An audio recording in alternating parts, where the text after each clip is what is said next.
관광객을 동서학동으로 연계하기 위해 하천을 정비하고 산책로를 냈지만 효과를 보지 못하고 있습니다. 횡단보도를 안전하게 건너도록 도와주는 감지 센서가 전주의 초등학교 주변 21곳에 설치돼 있습니다. 대부분 고장나 방치되고 있지만 사후 관리는 겉돌고 있습니다. 2015년에 이어 두 번째 대학 구조개혁 평가가 실시됩니다. 번역별 평가가 도입돼 호남 지역 사립대학 간 경쟁이 치열해질 것으로 보입니다. 식목일을 앞두고 나무시장이 대목을 만났습니다. 딸기 축제 현장에는 봄 기운이 가득했습니다. 여러분 안녕하십니까? JTB 8시 뉴스입니다. 4월의 첫날인 오늘 미세먼지로 하늘은 뿌였지만 포근한 봄 날씨가 이어졌습니다. 식목일을 앞둔 나무시장과 딸기 축제 행사장에는 활기가 넘쳤습니다.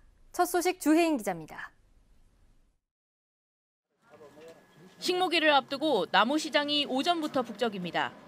사과나무에서 벚나무까지 묘목을 꼼꼼하게 살펴본 뒤 마음에 드는 몇 그루를 골라봅니다.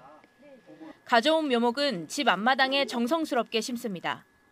주렁주렁 달릴 열매를 보며 기뻐할 손주들을 생각하니 입가엔 미소가 번집니다.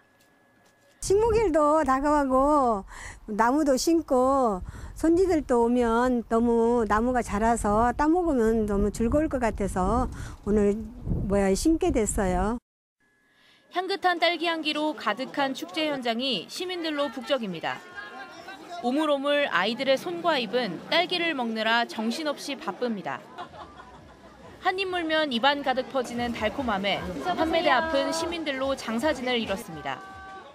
주말에 가족들끼리 집에서 있는 것보다 이런 축제에 나와서 딸기 맛도 보고 딸기가 다양해서 좋더라고요. 둥그렇게 뭉치고 돌돌 말아 찰흙으로 나만의 딸기를 만들어보고 몇 차례 붓이 왔다 가자 코아볼엔 어느새 새빨간 딸기가 피어났습니다. 삼내 딸기 농가들을 위해서 오늘 이 행사를 통해서 전국적으로 홍보도 좀 하고 딸기를 좀 더 식판하는데 큰 도움이 되고자 이런 행사를 시작하게 됐습니다. 낮 기온이 20도 안팎까지 오르며 완연한 봄 날씨를 보인 4월의 첫날. 시민들은 나무를 심고 딸기 향기에 취하며 성큼 다가온 봄을 맞이했습니다. JTB 뉴스 주혜인입니다. 전주시가 한옥마을의 관광객을 남고산성까지 유치하기 위해 동서학동에서 하천 정비 사업을 했습니다. 100억 원이 넘게 들어갔지만 기대했던 효과는 찾을 수 없습니다. 보도에 하원호 기자입니다. 남고산성에서 국립무형유산원까지 이어지는 산성천입니다. 전주시가 지난 2016년 7월까지 123억 원을 들여 하천을 정비했습니다. 하천 오른쪽에는 960여 미터의 돌담을 쌓아 경관도 다듬어 놨습니다. 하지만 관광객은 찾아보기 어렵습니다. 우선 한옥마을에서 오목교를 통해 산성천으로 오는 유동인구 자체가 적습니다. 알려지지 않은 게 그러지. 한옥마을에서도 누가 아는 사람이 없잖아요. 거기만 가지 여기 누가 올 수 있겠니? 1.4km의 산책로에 특색이 없는 것도 문제입니다. 원래 있던 흙길을 걷어내고 곳곳에 목재 데크를 깔아놔 자연미를 해쳤다는 평가를 받고 있습니다. 어디나 있는 그 데크 그런 시스템이 너무나 안타깝고 원래 자연적으로 있는 그 길을 만들었으면 더 좋지 않았을까 그런 생각은 있죠. 관광객과의 접점인 산책로 입구의 미관도 제대로 정비되지 않았습니다. 또 남고산성의 역사적 의미를 알려주는 안내판 하나 없고 특별한 볼거리를 갖추고 있지도 않습니다. 요연 확장을 하기 위해서 오목교를 한 23억을 들여서 했는데 전혀 홍보가 안 된 상태라 관광객이 전문 상태입니다, 현재. 한옥마을에서 전주 산성천으로 이어지는 동선의 문제점과 관광객 유입 대책에 대한 면밀한 검토가 시급합니다. JTB 뉴스 하원호입니다. 보행자가 횡단보도를 건널 때 안전하게 건널 수 있도록 유도해주는 감지 센서가 있습니다. 시각장애인이나 주의력이 떨어지는 어린이들에게는 특히 유용한 장비인데요. 전주시 20여 곳에 설치돼 있지만 대부분 고장이 난 채 방치돼 있습니다. 나금동 기자입니다.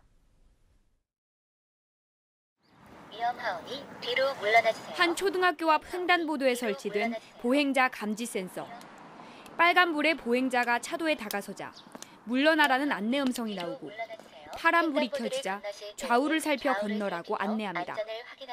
하지만 이곳에 설치된 9대 가운데 제대로 작동되는 건 고작 2대뿐입니다. 될 때는 차도와 인도와의 경계선을 이제 이렇게 자연스럽게 알 수 있어서 안전에 도움이 되는 것 같은데요. 되지 않으니까 인도턱과 차도와의 그 경계선을 감지하는데 좀 어려움이 많습니다. 또 다른 어린이 보호구역 내 횡단보도에 있는 센서는 모두 먹통입니다. 거기 가면 안 돼. 말하자면 일이 뒤로 좀 물러 해가지고 손잡고 가는 것이 하다 했는데 또 애들을 위해서 필요한 것 같은데 지금에 와서 보니까 무인직물이. 센서가 아예 깨지거나 전선이 밖으로 빠져나와 미관도 해칩니다. 위험하오니 뒤로 물러나주세요. 전주시 효자동에 보행자 감지 센서가 설치된 지점 5곳을 둘러봤는데요. 34대의 센서 중 제대로 작동되는 건 단 2대뿐입니다. 서류에는 센서가 설치돼 있다고 쓰여 있지만 실제로 가서 확인을 해보니 아예 없는 곳도 3군데나 됐습니다.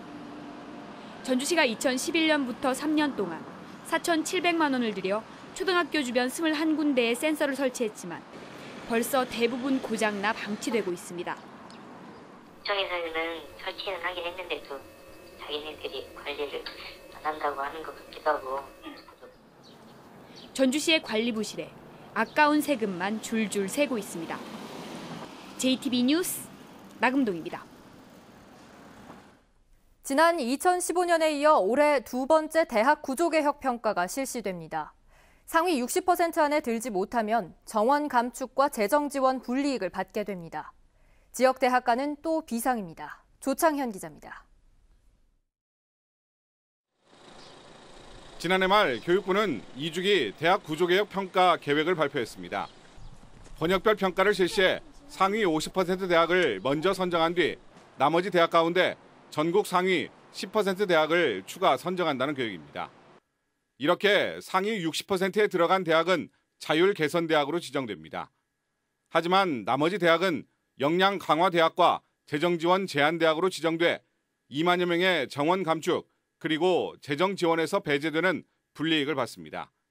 상위권에 들지 못한 대학 가운데 추가로 10% 대학을 선정하는 과정에서 수도권에 비해 여건이 불리한 지역 대학이 외면당할 거라는 우려가 나옵니다. 재학생 충원율이나 취업률 등의 각종 성과 지표가 아무래도 지방대한테 불리하고 특히 지표상으로 하위권 대학들이 치열하게 경쟁해서 살아남아야 하는 상황이니까 좀 불안하죠. 2주기 평가에서는 처음으로 번역별 평가가 신설돼 지역 대학으로선 그나마 다행이지만 호남 지역 사립대학 간 치열한 경쟁이 불가피해 보입니다. 대학들은 학사 제도 개편 등 자체 구조 개혁 내용과 취업률 등 각종 성과를 담은 대학 기본 역량 진단 1단계 보고서를 지난 27일 제출했습니다. 이번에 제출한 보고서는 정성평가 관련된 부분인데요. 지난 3년간 우리 대학이 대학 특성화나 학습 역량 강화를 위해 어떤 노력을 해왔는지를 상세히 설명했습니다.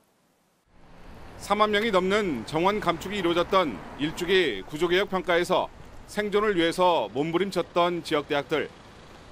서남대표교 등 정부의 부실대학 정리가 본격화되고 있는 상황에서 또다시 찾아온 대학 구조개혁 평가가 어떤 변화를 미칠지 지역 대학가의 긴장감이 감돌고 있습니다. JTB 뉴스 조창현입니다. 조선 선조 때 인물인 정여립은 대동사상을 펼쳐 세계 최초의 공화주의자로 평가받고 있는데요.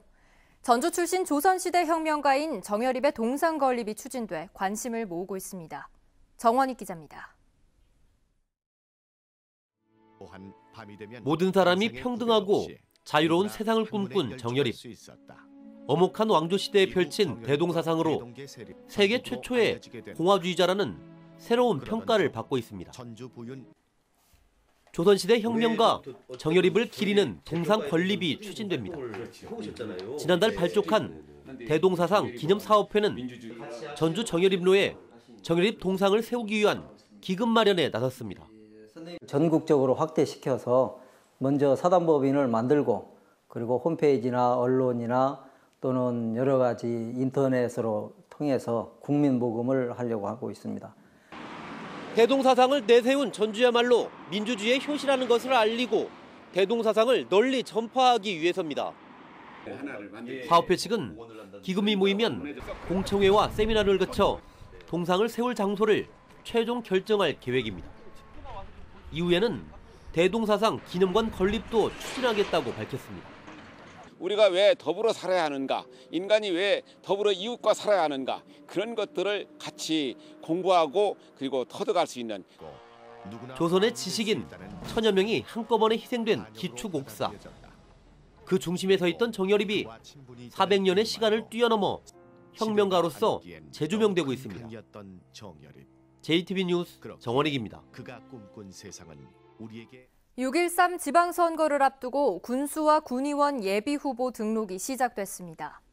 전라도 선거관리위원회는 완주군 등 8개 군선관위에서 예비후보 신청을 접수한 결과 부안군에 7명이 등록하는 등 모두 23명의 군수 예비후보가 등록을 마쳤다고 밝혔습니다. 군의원 예비후보 역시 부안군에서 가장 많은 19명이 등록했고 전체적으로는 62명이 등록을 마쳤습니다. 민주평화당의 도지사 후보군으로 박주현 의원과 최수찬 전 의원 등이 물망에 오르고 있습니다. 평화당은 박주현 의원과 최수찬 전 의원에게 도지사 출마를 제안했으며 빠르면 이번 주 안에 최종 윤곽이 드러날 것으로 보인다고 밝혔습니다. 정의당과 교섭단체를 꾸린 평화당은 현재 두 당의 의석이 교섭단체 마지노선인 20석이어서 당내 현역 의원이 의원직을 사퇴하고 출마하기는 어려운 상황입니다. 전라도가 공공기관 채용비리 특별점검에서 나타난 문제점을 보완하기 위해 채용제도를 개선하기로 했습니다. 전라도는 기관별 채용 현황을 조사하고 전문가의 의견을 수렴해 오는 5월까지 공고기관과 절차, 평가 배점과 심사위원 선정 기준 등에 관한 가이드라인을 만들기로 했습니다.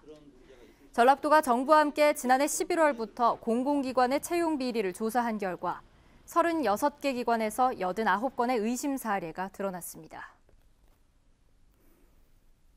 일반고 학생을 대상으로 인근 학교 간 공동교육과정과 대학연계 주말 강좌가 운영됩니다. 전북교육청은 전주와 정읍, 남원 등 6개 시군의 14개 거점 학교를 지정해 개별 학교에서 운영하기 어려운 논술, 국제정치, 공연실습 등 45개 교과목을 지정한 뒤 인근 일반고 학생들이 참여하는 공동교육과정을 매주 토요일에 운영한다고 밝혔습니다. 또 전문대학 4곳과 연계해서 반려견 관리, 바리스타, 제과 제빵 등의 기술을 익힐 수 있는 13개 강좌도 개설하기로 했습니다. 전주 한옥마을의 야간 경관을 활용해 관광 코스를 개발하기 위한 경관 조명 종합계획이 수립됩니다. 전주시는 오는 9월까지 용역을 실시해서 경관시설물의 보수 정비 계획을 비롯해 포토존, 입체 경관조형 시설물, 주민을 위한 생활형 조명시설 설치 등에 대한 전반적인 계획을 수립할 예정이라고 밝혔습니다. 오늘은 구름이 많은 가운데 미세먼지 농도 나쁨 수준을 보였습니다. 내일은 대체로 맑겠습니다. 아침 최저 기온은 전주 13도, 익산 10도 등으로 예년 기온을 5, 6도가량 웃돌겠습니다. 한낮 기온은 22도에서 24도로 오늘처럼 포근한 날씨가 예상됩니다. 미세먼지 농도는 보통 수준을 보이겠습니다. 이번 주 수요일까지는 대체로 맑고 따뜻한 봄 날씨가 이어지겠고 목요일에는 한 차례 비 소식이 있겠습니다.